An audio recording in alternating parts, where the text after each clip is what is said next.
You're listening to the Well Woman podcast. I'm your host, Jema Lee, women's menstrual cycle educator, natural fertility coach, and daytime mermaid. This is a place where we discuss all things periods, poo, ovulation, fertility, and sex. Join me weekly as we rediscover our menstrual cycles, unlock its superpowers, and guide you back into your cyclical nature. You're listening to episode 172 of the Well Woman podcast. Thank you so much for tuning in. This is another episode of the Reclaiming Your Cycle series. A bunch of episodes guiding you back to your body so you can reclaim your beautiful menstrual cycle and awaken that inner knowing and knowledge of yourself. So today we are talking all about inner spring. So if you haven't already listened to it, back at episode 170, we went on about inner winter and menstruation and getting to know your cycle from the get-go, the first phase of your menstrual cycle. And today we're diving into inner spring. Inner springtime is that start of the yang, the yin has completed, and follicular phase of your cycle. To kick it off, let's talk about food and movement for your inner spring. So your inner springtime is all about creativity and playfulness. And I like to use analogies, and I call this the dolphin phase of your cycle, where you're really getting to know playfulness again. You know that feeling once you've finished and concluded menstruating and you're like, oh my God, I'm back in my body and I feel amazing. Oh my goodness, I want to go out and move, and I want to go to the gym, and I want to see my friends, and I want to come out of the cave. That's that inner spring feeling. Now, inner spring is also the time of our cycle where our estrogen is rising as we get closer towards ovulation. And so because of that estrogen rising, we naturally feel more confident. That makes this particular time of our cycle very playful and explorative. So when it comes to movement, this is a really good time to take advantage of your growing energy and explore new movement. So what is something that you might have been thinking about trying but haven't yet tried? Maybe that's going to a boxing class or swimming, or going snorkeling or surfing with your friends, or maybe you like to try skiing for a change. Whatever that might be, this is a really good time to support yourself and try something new and playful. It's also a really great time for creativity.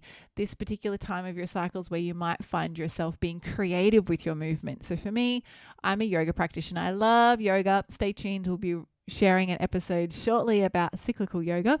But yoga for me can be multiple things. And I love making it really playful by practicing postures that challenge me, that maybe make me fall over and turn upside down and bump my head on the ground, all of those beautiful things. So when you're moving your body in inner spring, it's a great time to get a little bit sweaty.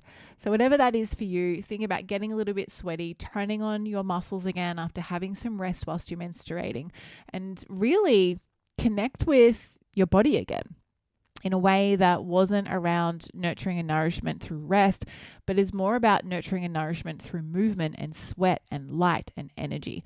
So this particular time of the follicular phase and inner spring of your cycle is also a time where you're like, I'm back. I feel like I can eat more food, and I feel like I can eat different types of food, and I feel more confident in my body right now. And that's because of the hormonal shifts that are going on within your body. So when it comes to our food and how we can eat to support ourselves at this time of my cycle, your cycle, our cycles, is eat lovely, nourishing food from the earth that's colorful and green. Green is the color of spring. It is the most amazing range of foods that helps with detoxification, which supports hormonal balance, but it also helps bring you back into the life and light and joy of your menstrual cycle. So I'm thinking of like silver beet, or Swiss chard, depending on where you live in the world, spinach, things like broccoli, asparagus, zucchinis, and green capsicums, avocados, there's apples, pears, grapes. What else could I think of that's green? Peas, snow peas, beans. There's a bunch of green foods, and green foods are fantastic. So when it comes to cooking, we've come out of the warm food time of inner winter and starting to have more fresher foods. So I personally don't encourage eating cold foods all the time. You could definitely eat warm foods all the time, but maybe not cold foods. So I really encourage exploring, adding a little bit more coolness to your current meals. So maybe having more things like cucumber and tomatoes that maybe aren't slow cooked or stewed, for example. So this is a great time for me. A couple of meals to give you some suggestions is I love having scrambled. It's what I call like a green eggs scramble. I cut up all my greens, so like broccolini, sprouts and shoots and zucchini and leek and garlic and onion. I chop all that up. I throw it in a fry pan and I fry it all. And then sometimes I put in beans. Sometimes I put in ginger, just depends on what I've got in the kitchen. And then I throw egg in on the top, and then I put fresh avocado on the top with maybe a side of spinach. And that's what I call like my mixed greens. And that's a really great example of a food or a meal for in a springtime where you've got warmth in there, but you've also got a little bit of coolness. So we're not going from hot and warm foods directly into cold foods straight away. We're not yin and yanging like that so much. We're welcoming in some warmer foods. Some cooler foods. Well, we're welcoming in a few more cooler foods. And I love having more salads. This is a really great time in my cycle where I like making tacos. I also really enjoy having frittatas with a salad on the side. Now, there's lots of different things you can do, but just make sure you're eating as close to nature as possible and keeping it super fresh. If it comes from nature, it's generally good for you. I've been saying that line for years and it has never failed me. So always go for eating close to nature. So there are some ways in how you can eat and how you can move to support your body through this springtime. But mentally and emotionally, this is a really good time to get yourself out there. So if you're single and you're looking at dating or you'd like to start dating, this is the time of your cycle to start that. Yeah, your emotions and your hormones are going to be in a supportive stance that are going to support you in going out there, putting yourself out there, meeting new people, having new conversations, feeling uncomfortable. That's a really great time to do this. It's also a really good time of your cycle to try something new with a new group of people. So maybe that is going to a new gym. Maybe it's trying a painting class, or maybe it's learning the guitar. I really want to learn the ukulele. So if you want to teach me how to play the ukulele, call me, reach out. But trying something new like that, springtime is fantastic for it. You've got to remember your body right now is preparing to ovulate. It's maturing follicles. It's choosing the egg from the follicle that it's going to the one single egg that's going to erupt at ovulation, and your hormones are increasing. You're going to notice this in how you feel in confidence-wise in your body. Do you feel really confident back into your slim pants that you feel a little bit huggy at certain times of your cycle? Do you feel more confident being in your swimmers right now? Do you feel more confident in turning up in places where you wouldn't normally turn up? This is the time where confidence really shines and will continue to shine right through until ovulation in our inner summertime.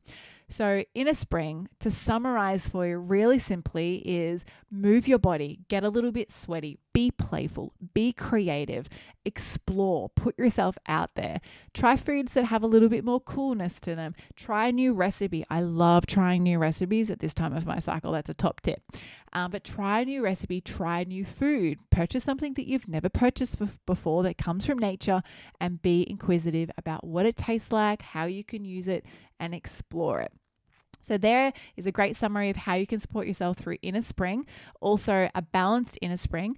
If you have any challenges through this time of your cycle where you have cycle signs that, could be potentially acne, you could also have headaches, you could have sore tender boobs, you could have weight gain. There's lots of imbalances that might be present. And if that is true for you and it's recognizable on a few different cycles in a row, I always like to use the number 3 because I feel like best of 3 is a really good stance. Is that if continually over a few different cycles you've noticed this same thing occur at this same time of your cycle, it's a pretty good message and sign to like, hey, let's go and get this, checked out and explored and connect with someone who might be able to support me with this. Now, if you're looking at learning more about your own individual cycle, you can head over to the Well Women Academy. I teach all of this stuff in much more depth over there. It's my online signature membership program where you can access us for $11 a week and really gain access to over 160 live classes, plus lots more.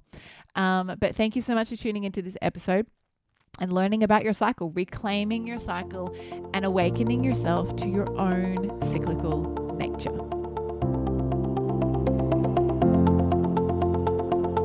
Thank you so much for tuning into every episode of the Well Woman podcast. For everything we mentioned in today's episode, you can find this in the show notes over at wellsome.com/podcast. If this episode excited you, please hit follow on Spotify, which means all of my episodes will pop up in your feed weekly so you never miss a weekly drop. I'd love you to leave a review on Apple Podcasts too. Love this episode? Come and follow me over on Instagram at wellsome_Jema. Say hi and share what you've taken away from this episode with me. Now, is there a bestie, sister, or a friend who you know who might be fed up, frustrated, and confused with their cycles? Are they ready to join you in awakening their cyclical essence too? Well, take a screenshot of this podcast episode, share it on your socials, email it, text it, or any way you need to get it to them. So together we can all live in flow, harmony, and balance with our cycles. Now, until next time, beautiful, get connected, listen to your body, and remember, body confidence all begins with living in tune with your menstrual cycle.